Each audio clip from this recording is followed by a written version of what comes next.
Scholars have come to appreciate more and more the value of marginalia. These are notes that are written or scribbled in the margins, sometimes between the lines or on blank pages of manuscripts, which tell us a great deal about the reading habits and reception history of medieval texts, and moreover, many formal commentaries, works that later became published in their own right as commentaries, began as marginal notes of this sort, which were later collected and edited.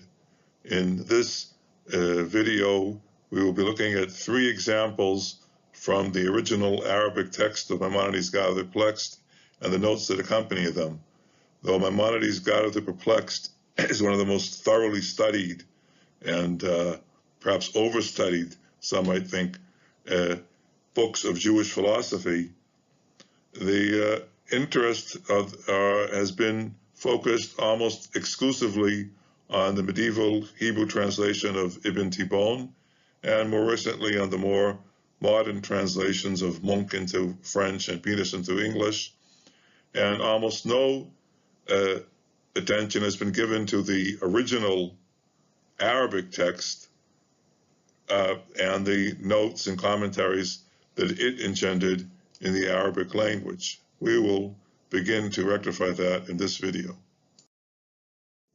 Now I will begin with a manuscript in the Süleymaniye Library in Istanbul, number 1279 in the Jarala collection, a manuscript a codex that was first studied and brought to the attention of the scholarly world by the late Franz Rosenthal in a note published in the Journal of the American Oriental Society sometime in the 1950s, I think.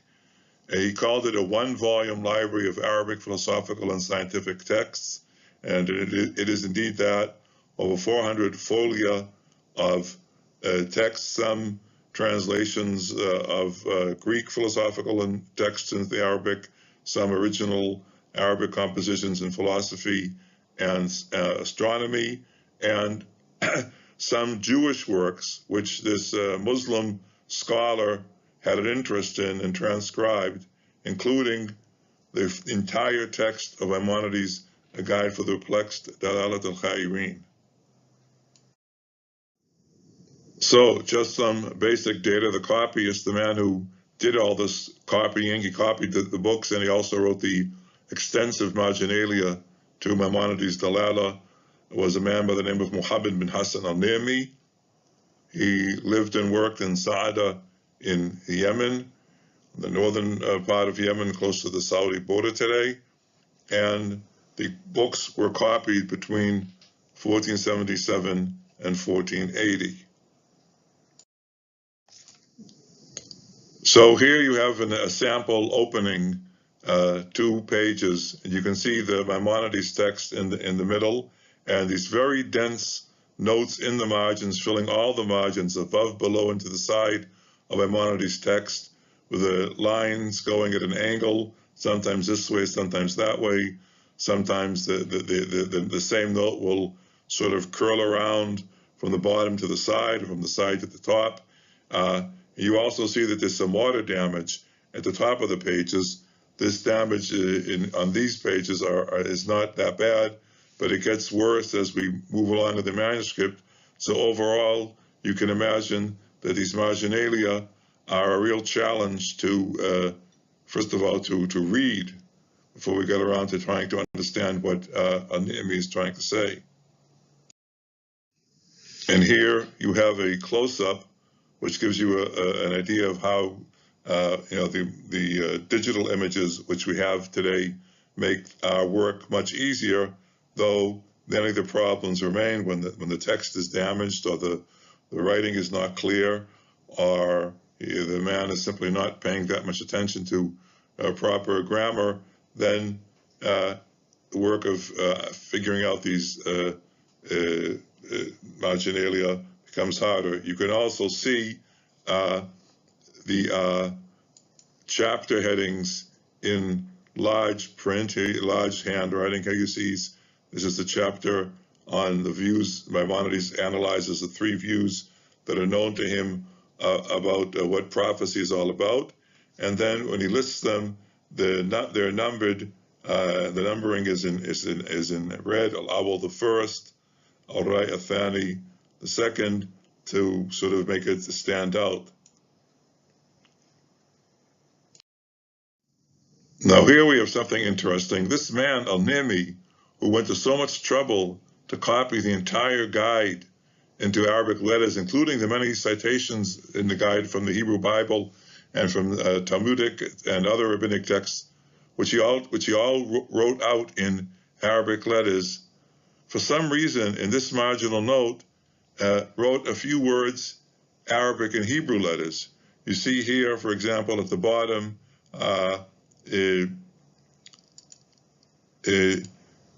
Shacham al-Bakar, that's the fat of an ox.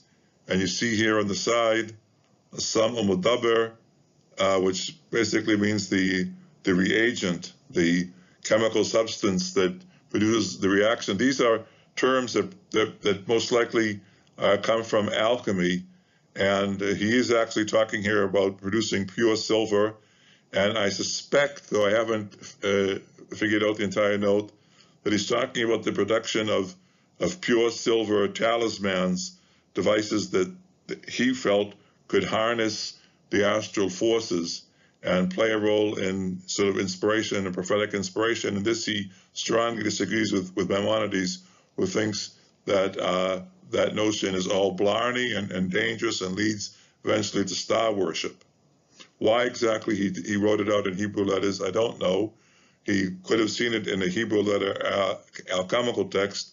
I myself has recently published a Hebrew letter alchemical piece from the Yemen in the fall 2018 issue of Orions, for those who are interested. And here we're just zooming out to get a sort of overview of how this thing looks. And you can see on the left how damaged the top of the page is and how difficult or nearly impossible it may be to figure out, decipher all of the words that are there. This again, this note has not been deciphered in full. So there are so far only a few notes that have been deciphered. Together with Almo Kosher, who was at the time my research assistant, we published about 5-6 years ago, some critical notes critical of the guide by Al-Nimi in Hebrew in the journal Dot. For those of you who read Hebrew, you can read more about this text and read these notes. Even if you don't know Hebrew, the notes are in Arabic print and translated to Hebrew with some discussion. So to sum up my brief review of this manuscript, the dense notes of Al-Nimi promised to offer a rich and entirely new perspective of Maimonides' philosophical masterpiece. The things he points out and comments on and adds are totally different from the time of stuff that those of you who know the guide have come to expect in commentaries, whether traditional or academic. He has a lot of criticism, but it's not anti-Jewish polemics, as one might think. They're rather pointed disagreements on specific issues. For example, the reality of astral forces and the ability to harness them. And, as I said, a general dissatisfaction with defenses of tradition that mask themselves as objective investigations. He seems to think that Maimonides' guide leaves the reader more perplexed than he was when he first picked up the book, and that Maimonides' claim to be sort of offering a totally objective philosophical analysis is a bit disingenuous, and that he's really simply defending the Jewish tradition. The notes contain references to a wide range of books on different subjects, some of them Jewish and not known from other places. Franz Rosenthal meticulously listed the names and titles in that short note he published in the 1950s, but the real work of understanding the content of the notes remains to be done. Now I'm moving on to the second example. This is a manuscript which is now in St. Petersburg in the Russian National Library. it's 113 folio, but badly misbound. Those notes in Hebrew that you see there are an attempt by someone to sort of put some order in this manuscript. What happens is that sometimes manuscripts fall apart, and the people in the library don't bother to put the pages in the right order before they rebind the manuscript. They simply pick them up as they find them and bind it. And what you end up with is a book where, no one page really follows the one that comes before it. So there's a lot of work here to sort of sort them out. But in the end, it turns out that almost all the pages here belong to the first part of the guide. So it's only a partial copy, but it's in an Oriental hand. That's very important for us. We'll see in a minute. Now, this manuscript has a really important thing in its favor. It was copied only one generation after Maimonides by someone whose father was a member of Maimonides' court. So, and this doesn't guarantee that the text of the guide will be more accurate than whatever we have so far and based our editions on, nor does it guarantee that the notes, if they are by this person, or which they may or may not be, are closer to Maimonides' original intent. But it certainly gives this manuscript added value.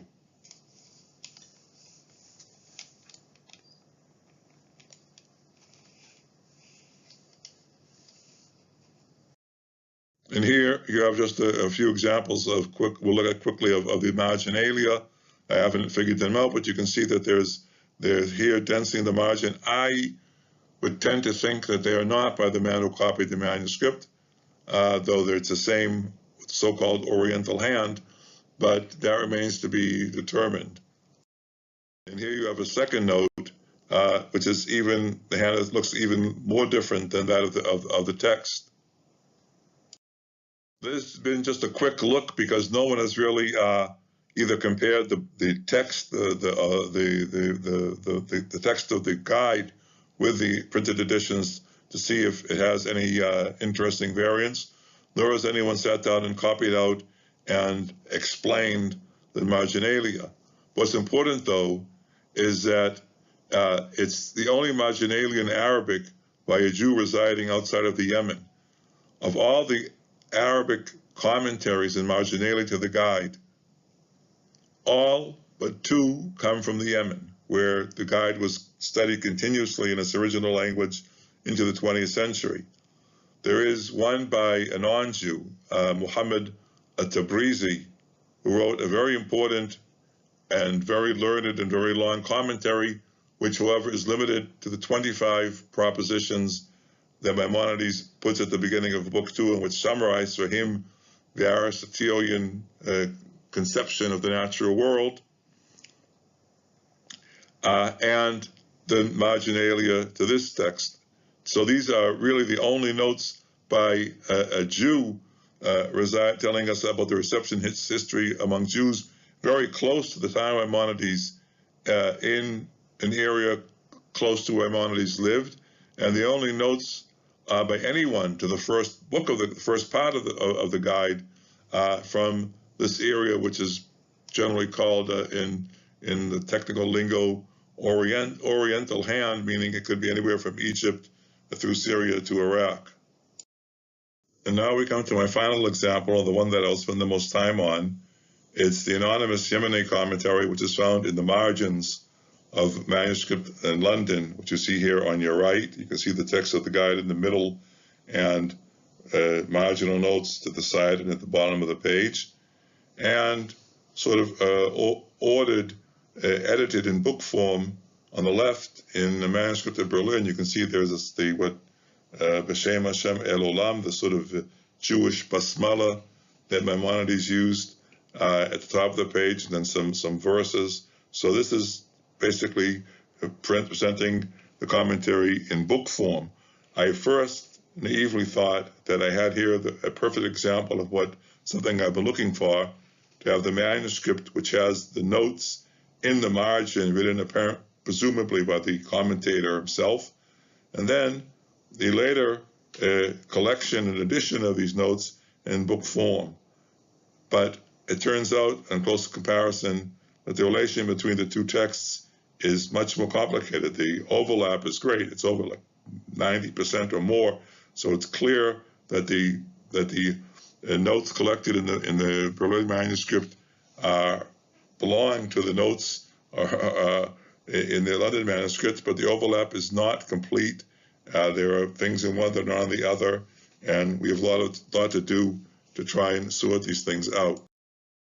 Now here you have the opening page. You can see the decorated heading again, the same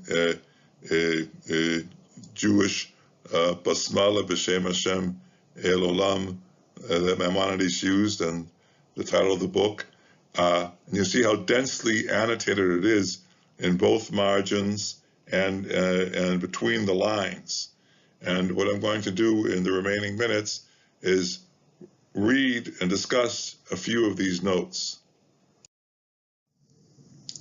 So the first note concerns the very first word of the guide, kunta, which means you were, but it actually is an auxiliary verb.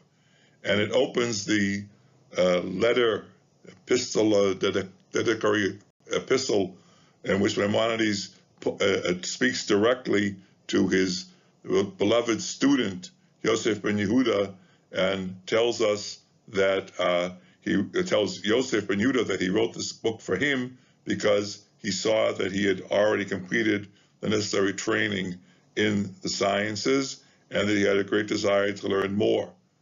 But the Yemenites were put off by the idea of opening a book with this verb kunta. It simply rubbed them the wrong way. And so they interpreted it, as you can see here, as a blessing, because in Arabic, kunta is a perfect form, second person perfect, but in Arabic you can use the perfect form to bless someone for the future. If you want to wish someone a long life, you say, Atala Allah umrahu. May God lengthen his life. Atala is a perfect, third person perfect form of the verb. So they interpreted it as meaning that Maimonides blessed him, that is Yosef ben Yehuda, that God should fashion him with knowledge, or less literally, that God should turn him into a knowledgeable person. In the Berlin manuscript, there is another comment in the question and answer form that was popular in Yemen. What does kunta mean here? It's odd to begin a sentence with that word. The answer, they, the speakers of Arabic, have this form as a blessing as well.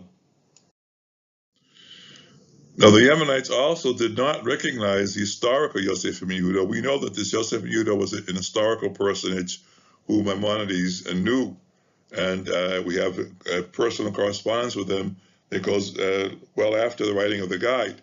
But they never heard of him, and they thought that this was what they call verbal fodder, pito milta, using a phrase that they found in Maimonides' commentary to the Mishnah, because and they thought this was simply a literary device.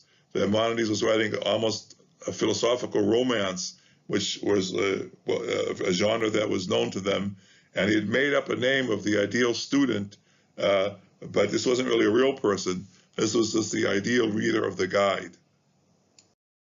Now, in the letter, Maimonides, in addition to praising Yosef ben Yehuda for his intellectual accomplishments, also says that he has seen his poems, Arabic ash'aruka. You can see it. You can see it here, and I'm encircling it in red. But the Yemenites didn't think they obviously knew this as a common Arabic form, but they couldn't understand why Maimonides would want to mention poetry here. And so this note between the lines, they have a forced reading it not as ash'ar, the plural of shir, but as ish'ar, meaning the faculty of intuition and appraisement, kuwat al-hats wa shu'ur, so that this would again devolve upon the ideal reader's intellectual prowess, which they felt was all that matters. Now, finally, just this one little doodle here you see on the left. This could be a signature, though I can't make out the name if it is. I've been told that it's a common form of doodle or marker in Yemeni manuscripts. But why is it specifically here? Well, this is one of the places where the marginalium The marginal note in the London manuscript, which you see on your screen, is much shorter than the Berlin manuscript, which goes on for another half page discussing the issue at hand. And I'm wondering if this is not some indication that whoever copied this London manuscript knew that there was a sort of discrepancy, that the notes were related, but there was a discrepancy, and he was trying to call our attention to that. Well, we'll see as our project continues. So to briefly summarize, the Yemenite readers did not know of the historical Yosef ben Yehuda ben Shamoun, for whom Maimonides wrote the guide, at least according to this letter that's attached, that's put at the beginning of the guide. And they took him to be a fictional character invented by Maimonides to personify the ideal reader of the guide. This ideal reader is intellectually gifted and eager to learn more, and this approach led to some forced readings, for example, ish'ar, meaning intuition, rather than ash'ar, poems. Well, for those of you who have had the patience to follow this talk for 20 minutes, thank you very much. And of course, if you have any questions or comments, leave them in the comments, and I will try to answer them promptly. Thank you.